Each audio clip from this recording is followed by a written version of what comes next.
Азыр залда айтылган маселе анан кече министрлер кабинетинин төрагасынын орун басары Эдил Байсаловдун социалдык комитеттин жыйынында сүйлөгөн сөзү, андан кийинки берген маектери боюнча биз бул маселени көз жазымда калтырбайбыз. Мен дароо эле министрлер кабинетинин төрагасы Акылбек Жапаров менен сүйлөшүп, каттуу талаптарды, эскертүүлөрдү бердим. Эгерде ушундай көрүнүш дагы кайталана турган болсо, бул биринчи жолкусу эмес.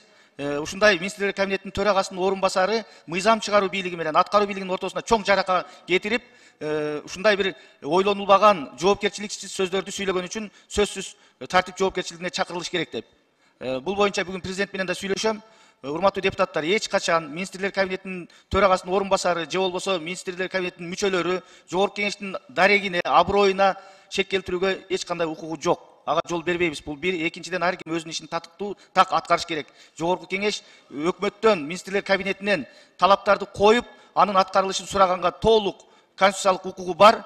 Ошонун негизинде иш алып барабыз. Анан бир министрлер кабинетинин төрагасынын орун басарынын өйдө ылдый ойлонулбаган сөздөрү үчүн жалпы коомчулукта башкача түшүнүк болбош керек. Сөзсүз түрдө бизде өлкөбүздө ынтымак, ырашкерлик болуш керек. Бийлик бутактардын арасында тирешүү же жарака бул жакшылык алып барбайт. Ошон үчүн бул маселе көз жазымда калбайт. Сөзсүз түрдө биз жогорку кеңештин жетекчилиги Эдил Байсалов боюнча маселени карайбыз. Керек болсо анын мындан кийинки кызмат абалы боюнча да, кызмат орду боюнча дагы маселени балким караганга учур келди деп ойлоймун.